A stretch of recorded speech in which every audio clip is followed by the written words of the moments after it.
Bom dia, são 8h15, terça-feira, 26 de agosto. Esta é a TV Senado, eu sou André Ricardo e você assiste agora ao Senado em Dia.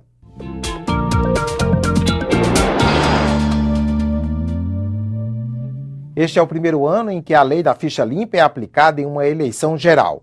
Mais de 4.000 candidaturas foram impugnadas pelo Ministério Público e aguardam julgamento na Justiça Eleitoral.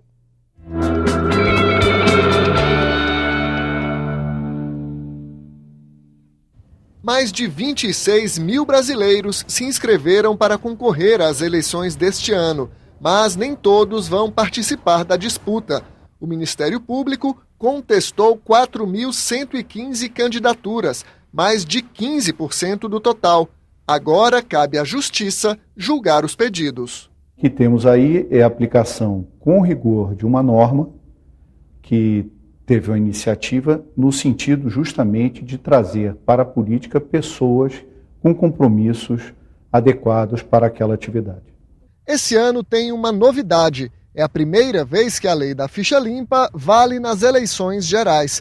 A norma barra o candidato que teve o mandato cassado, renunciou para evitar a cassação ou foi condenado pela Justiça. Além de criar novas hipóteses de inelegibilidade, a lei ampliou os prazos de inelegibilidade, que eram em geral de 3 a 5 anos, e agora eles foram ampliados para 8 anos.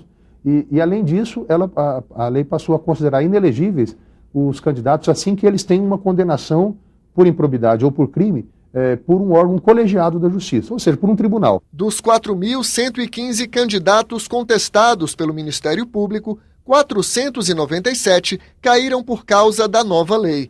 A maioria exerceu cargos públicos e teve as contas rejeitadas pela Justiça. Há também candidatos condenados por órgão colegiado ou punidos por improbidade administrativa, lesão ao patrimônio público e enriquecimento ilícito. O estado com mais fichas sujas é São Paulo, 78 casos. Mato Grosso do Sul tem o menor número, apenas 3. Em 12 estados, todas as impugnações foram baseadas na lei da ficha limpa. Mesmo impugnado pela Justiça Eleitoral, o candidato pode continuar fazendo campanha até uma decisão definitiva do TSE ou do Supremo Tribunal Federal. Alguns candidatos insistem em interpor recursos e atrás de recursos e acabam atrasando uma conclusão, ou seja, o trânsito em julgado do processo. Mas até a data da eleição, nós teremos com certeza mais de 90% dos julgamentos dos recursos resolvidos. Se a decisão final da Justiça só ocorrer depois das eleições, os votos para o ficha suja são considerados nulos e não valem para eleger candidatos da coligação.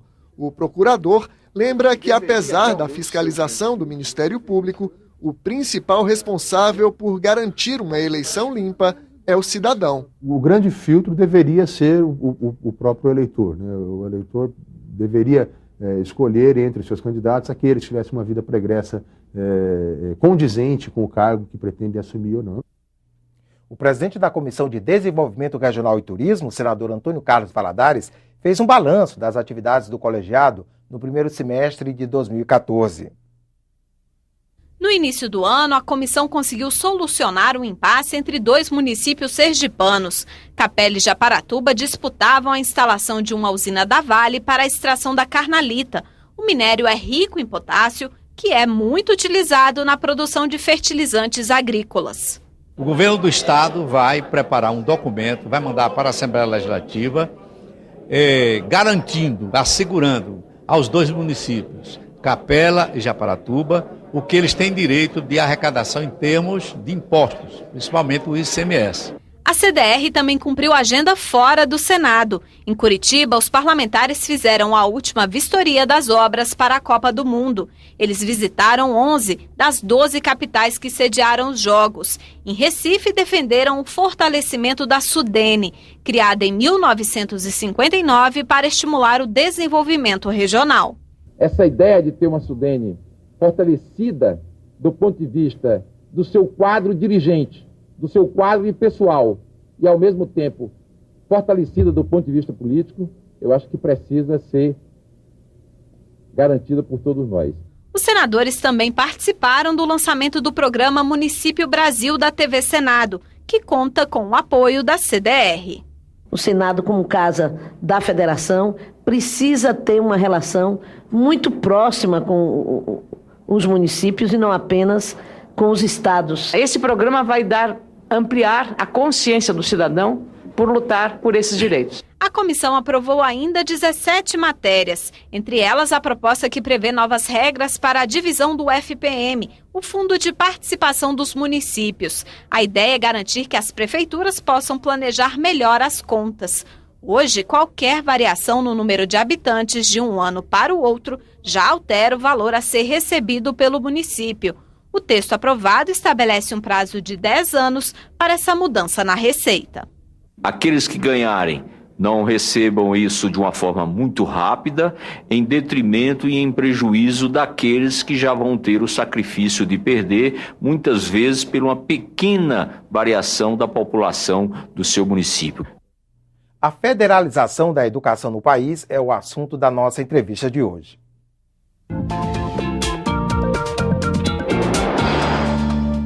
A responsabilidade pela educação básica no Brasil deve ou não passar para a União.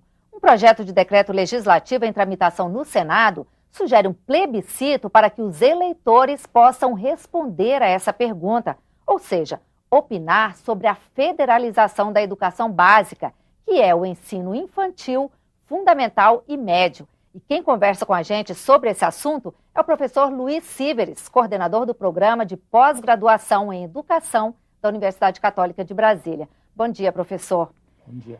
Na opinião do senhor, federalizar a educação é realmente uma boa alternativa?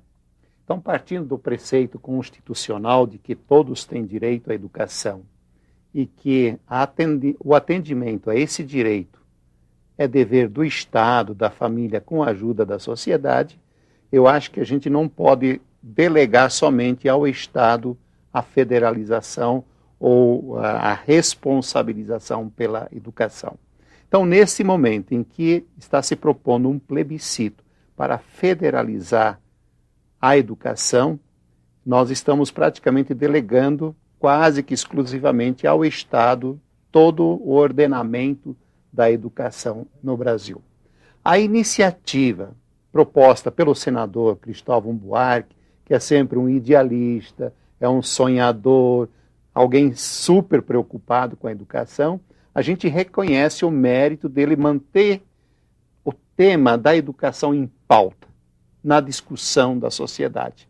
Agora, se neste momento ele é oportuno ou não, eu acho que, por um lado, manter o debate aberto é interessante, mas não sei se neste momento implementar de fato a federalização é algo positivo. Quer dizer, o senhor acha então que a estrutura como está é ideal? A estrutura que nós temos, vamos dizer, a estrutura legal, já daria conta praticamente daquilo que o Cristóvão está propondo como federalização. Se você olha a Constituição Federal, tem todo o dispositivo da colaboração dos entes federados. Isso já está previsto na própria Constituição. Outro elemento que nós temos agora, recentemente aprovado, que é o Plano Nacional de Educação. Lá também se propõe que os entes federados atuem de forma colaborativa. Então nós já temos um arcabouço jurídico, legal, legislativo, que daria conta dessa responsabilidade, seja da União, do Estado ou do município. Quer dizer, na opinião do senhor, então, a estrutura do jeito que está, ela é boa. E o que falta, então? Por que os índices educacionais não melhoram? Isso, então acho que é o outro lado que a gente precisaria olhar, e esse é o olhar que eu vou privilegiar como educador. E aí me reporta dois educadores brasileiros que nos ajudam a entender isso. Anísio Teixeira, já há 30 anos atrás, propunha um lema assim, bastante interessante, dizendo da unidade na diversidade. Então, como é que aconteceria uma educação na unidade, mas respeitando a diversidade de cada local, de cada município e de cada experiência.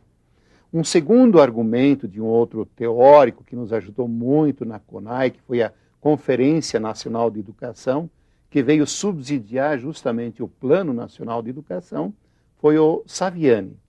E ele tem uma proposta muito mais interessante, que é trabalhar em nível de sistemas. Quer dizer, como é que a gente organiza, não tanto em estrutura, mas muito mais em sistema, o projeto educacional do Brasil.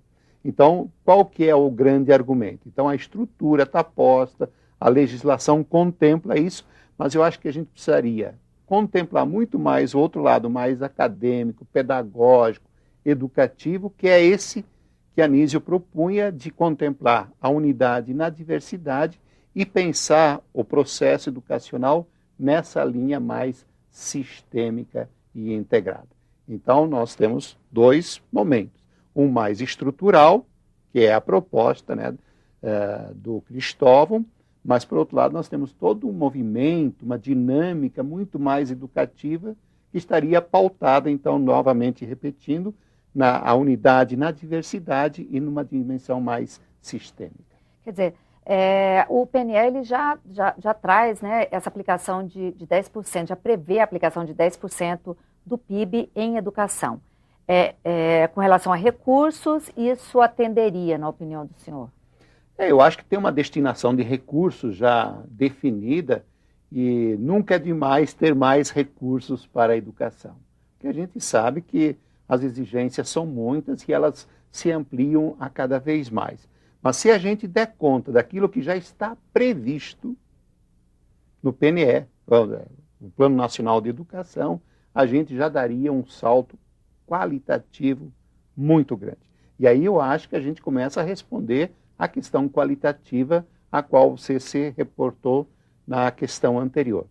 Então, um dos elementos que daria um salto de qualidade é a gente trabalhar de fato na formação de professores deste país. Acho que esse é o grande desafio e ali talvez a União poderia ter um elemento assim acadêmico, pedagógico mais colaborativo, vamos dizer assim. Tá certo, professor. Muito obrigado pela presença do senhor aqui.